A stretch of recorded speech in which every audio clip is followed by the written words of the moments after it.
The World Health Organization has cited antimicrobial resistance to be among the top 10 public health threats, claiming about 1.27 million lives per year. And this number is even higher than the deaths claimed by malaria and HIV. It is even projected to reach 10 million deaths by 2050 if nothing is done. Hello once again, welcome to my YouTube channel. This is the Global Pharmacist, and today we will be tackling a topic which is antimicrobial resistance, commonly known as AMR. What is antimicrobial resistance? Antimicrobial resistance, in the simple language, is basically when infections that were once treated by our drugs can no longer respond, or they can no longer be combated by these drugs. It simply means that the microbes, with all the pathogenic microorganisms, have actually evolved to survive over our drugs. Some of the few leading causes of antimicrobial resistance we have in this era are, number one, we do not follow the duration of our dosages. For example, when we're given a prescription that is supposed to be a 7 days duration, once somebody feels better at day 3, they tend to neglect it. Now, this is exactly what you're doing to your body. The weak bacteria, for example, if this is an antibiotic, the weak bacteria will die, but the strong bacteria will survive. And then they will later on multiply and take over your body and evolve and become resistant to this particular medication. Secondly, we share medications and we are self-medicating, we are self-prescribing drugs. Now you might be wondering how this concerns you. Clearly, the World Health Organization has put out the records that it is claiming about 1.27 million deaths per year, with the projection of the scientists hitting 10 million deaths per year by 2050 if nothing is done.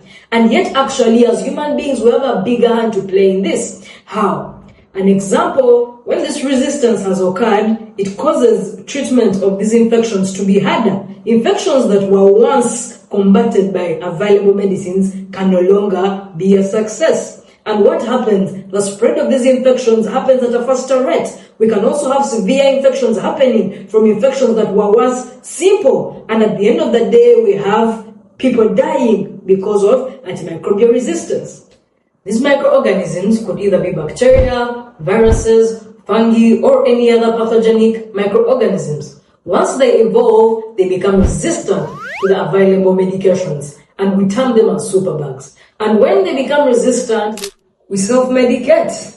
We tend to keep drugs from our previous prescriptions and bring them up when a similar infection appears. And what we do not know is that we could actually be using the wrong drug, we are using the wrong dosage, and definitely the wrong duration. And what we are doing to these bacteria, all these pathogenic microorganisms in our body, is we are giving them the perfect training for them to evolve, survive, and become resistant to these medications.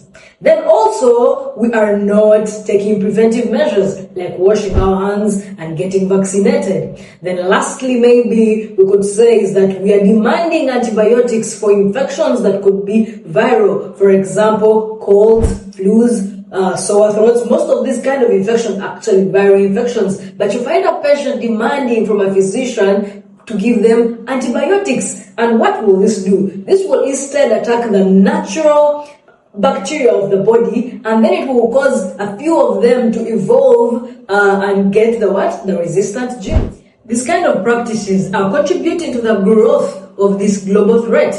But as pharmacists, we are the last checkpoint before every antibiotic reaches a patient. And every correct counseling session slows down the resistance. Every patient that we educate becomes a part of the solution. So today, as you listen to me, you've become a part of the solution. Go out there, preach the gospel, take care of yourself, and thanks for watching. Do well to follow up this channel, subscribe, and hit the comment section. Thank you.